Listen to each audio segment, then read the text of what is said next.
Aku mencintai Bang Rifki, ucap Ferdi suatu malam padaku. Aku tidak terlalu terkejut mendengar hal tersebut, karena aku yakin setelah segala perhatian dan pengorbananku selama ini, Ferdi pasti akan membuka hatinya untukku. Tapi bukan itu intinya, Bang, ucap Ferdi lagi. Maksud kamu? Tanyaku heran. Ibu harus segera dioperasi, Bang. Pihak rumah sakit sudah mendapatkan pendonor ginjal untuk ibuku. Tapi biayanya sangat mahal. Jawab Ferdi pilu. Berapa? Tanyaku lagi. Sekitar 500 juta, Bang. Jawab Ferdi. Lalu apa hubungannya dengan kamu mengatakan kalau kamu mencintaiku? Tanyaku dengan nada heran. Abang yakin mau tahu? Tanya Ferdi membalas. Aku mengangguk yakin. Ya udah, silahkan simak kisah ini sampai selesai ya. Namun sebelumnya, saya ingin mengucapkan selamat datang di channel saya. Terima kasih sudah mampir. Terima kasih juga udah subscribe, udah like, udah komen, and udah share.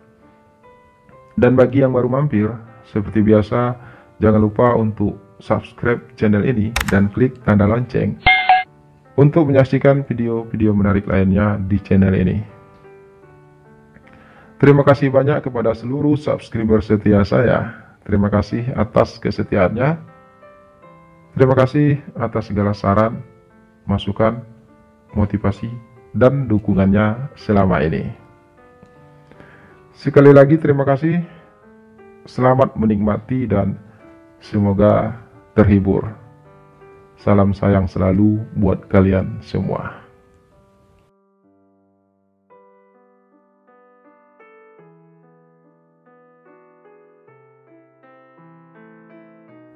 Aku mencintai Bang Rifki. Setelah hampir setahun kita bersama, Bang, Abang telah berkorban banyak untukku. Tapi saat ini, aku tidak bisa lagi terus bersama Bang Rifki. Jelas Ferdi kemudian. Kenapa? Tanyaku tak mengerti. Karena aku harus mendapatkan uang sebanyak 500 juta dalam waktu dekat ini, Bang, untuk biaya operasi ibuku. Dan aku harus kembali menjadi laki-laki bayaran untuk mendapatkan laki-laki berduit dan mau membayarku mahal. Jelas Ferdi yang membuatku tercengang. Aku juga laki-laki berduit, timpalku akhirnya. Tapi Bang Rifki nggak punya uang sebanyak itu sekarang kan? Ucap Ferdi. Aku terdiam. Aku memang tidak punya uang sebanyak 500 juta saat ini. Semua tabunganku mungkin saat ini bahkan belum sampai 100 juta. Aku punya, ucapku akhirnya setelah menemukan sebuah ide. Bang Rifki yakin? Tanya Ferdi. Aku punya, Fer, tapi aku butuh waktu untuk mendapatkannya.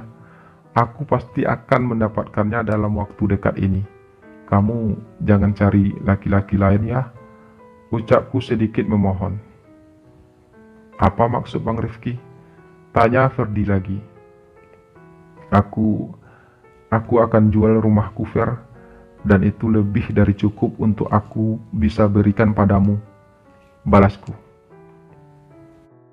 Lalu bagaimana dengan istri Bang Rifki? Kalian akan tinggal di mana? Ferdi bertanya kembali. Aku akan menceraikan istriku dan membiarkan dia hidup dengan pilihannya. Dan untuk sementara, aku akan tinggal di apartemen ini, Fer. Nanti, aku akan mulai mengumpulkan uang kembali dan membeli rumah yang lebih murah. Jelasku mulai yakin dengan keputusanku. Bang Rifki tak perlu melakukan hal itu, timpal Ferdi. Aku harus melakukannya, Fer. Aku sangat mencintai kamu. Apapun akan aku lakukan agar tetap bisa bersama kamu selamanya. Balasku yakin. Aku tak pantas menerima semua itu, Bang. Pengorbanan Bang Rifki terlalu besar, ucap Ferdi. Tapi cintaku padamu lebih besar dari itu semua, Fer. Begitu juga cinta kamu kepada ibumu. Aku melakukan ini bukan hanya untuk kamu, Fer, tapi juga untuk ibumu. Jelasku lagi. Dan Ferdi pun akhirnya tidak bisa menolak tawaranku. Aku tahu, Ferdi sangat menyayangi ibunya. Dia akan melakukan apa saja untuk bisa menyelamatkan ibunya. Setelah mendapatkan kata sepakat dengan Ferdi, aku pun segera kembali ke rumah dan membicarakan semuanya dengan istriku. Meskipun cukup berat, istriku pun rela untuk bercerai denganku. Aku pun segera menjual rumah peninggalan ayahku tersebut. Meskipun sebagian besarnya rumah itu direnovasi dengan uang hasil kerja kerasku selama ini.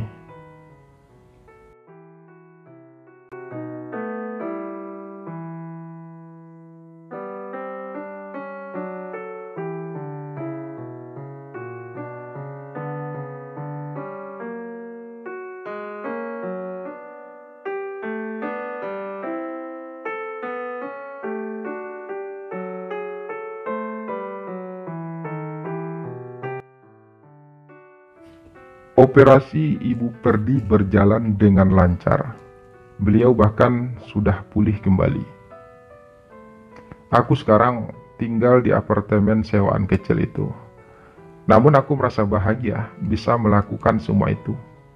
Aku yakin, pelan namun pasti, aku akan bisa mengumpulkan uang kembali untuk membeli rumah yang baru. Dan tentu saja, Ferdi sangat berterima kasih padaku. Ia bahkan rela menghabiskan waktunya bermalam-malam bersamaku saat ibunya sudah sembuh dan sudah kembali ke rumah. Malam-malam yang aku lalui bersama Ferdi sangat indah bagiku. Semua yang aku lakukan dan aku korbankan untuk Ferdi tidak ada apa-apanya dibandingkan kebahagiaan yang aku rasakan saat menikmati malam bersama Ferdi. Cintaku kepada Ferdi begitu indah, dan aku semakin merasa bahagia saat mengetahui kalau Ferdi juga telah mencintaiku. Segala pengorbananku dan segala penantianku serta perhatianku selama ini tidak sia-sia. Aku akhirnya bisa memiliki laki-laki pujaanku. Aku tidak tahu apa yang harus aku lakukan lagi untuk bisa berterima kasih padamu, Bang, ucap Ferdi pada suatu malam. Kamu tidak perlu melakukan apapun, Fer. Cukup dengan kamu selalu ada untukku. Cukup dengan kamu selalu bersamaku, balasku. Tapi aku tetap merasa berhutang budi pada Bang Rifki, ucap Ferdi lagi. Kamu tak perlu merasa berhutang budi, Fer, karena dalam cinta tidak ada yang namanya hutang budi. Semua akan aku lakukan untuk orang yang aku cintai, balasku lagi. Setelah ini, Bang Rifki tak usah lagi membayarku. Aku akan cari kerjaan, Bang. Yang pasti bukan jadi cowok bayaran lagi, tapi kerjaan yang halal. Lagi pula, ibu juga sudah sembuh. Beliau tidak perlu lagi melakukan cuci darah, ucap Ferdi kemudian. Tapi kamu masih tetap bersama aku kan, Fer? Tanyaku ragu. Aku akan selalu ada untuk Bang Rifki. Bukan karena aku merasa berhutang budi pada Bang Rifki, tapi karena aku benar-benar telah jatuh cinta pada Bang Rifki, jawab Ferdi yakin. Saat ini dan selanjutnya, hubungan kita bukan lagi antara cowok bayaran dengan pelanggannya, tapi antara dua orang yang saling mencintai. Lanjut Ferdi lagi. Aku pun tersenyum. Aku merasa bahagia mendengar semua itu. Pengorbananku tidak sia-sia. Perjuanganku akhirnya membuahkan hasil yang indah. Meskipun aku tahu, Ferdi juga punya pengorbanan yang sangat besar dalam hal ini. Dia rela mengorbankan kenormalannya sebagai laki-laki demi untuk bisa membalas cintaku. Dan rasanya, uang ratusan juta tidaklah sebanding dengan keputusan yang harus diambil dalam hidupnya. Karena untuk kedepannya, Ferdi tidak akan pernah lagi bisa jatuh cinta kepada perempuan. Dia telah mengikat diri dan hatinya hanya untukku. Dia telah mengorbankan masa depannya hanya untukku. Namun apapun itu, begitulah jalan takdir kami berdua. Aku bertemu Ferdi karena dia dulunya adalah cowok bayaran yang aku booking. Dan pertemuan itu ternyata membuat aku telah jatuh cinta padanya. Cinta yang begitu besar, sampai aku rela mengorbankan apa saja untuknya. Hingga akhirnya Ferdi pun membuka hatinya untukku. Ferdi rela mengubah jati dirinya demi membalas semua kebaikanku padanya. Aku tahu itu. Aku tahu tidak mudah bagi Ferdi untuk berubah. Sebagai laki-laki normal, tentu saja Ferdi sangat merasa kesulitan untuk bisa menerima kenyataan kalau saat ini dia punya pacar seorang laki-laki. Namun apapun itu, sekali lagi, kini cinta kami telah menyatu. Hari-hari kami semakin terasa indah. Semoga saja cinta ini tetap bertahan selamanya. Ya, semoga saja. Dan demikianlah kisah cintaku bersama cowok bayaran yang tampan dan gagah itu. Terima kasih sudah menonton video ini sampai selesai. Semoga terhibur. Sampai jumpa lagi pada video-video selanjutnya. Salam sayang selalu buat kalian semua. Mwah.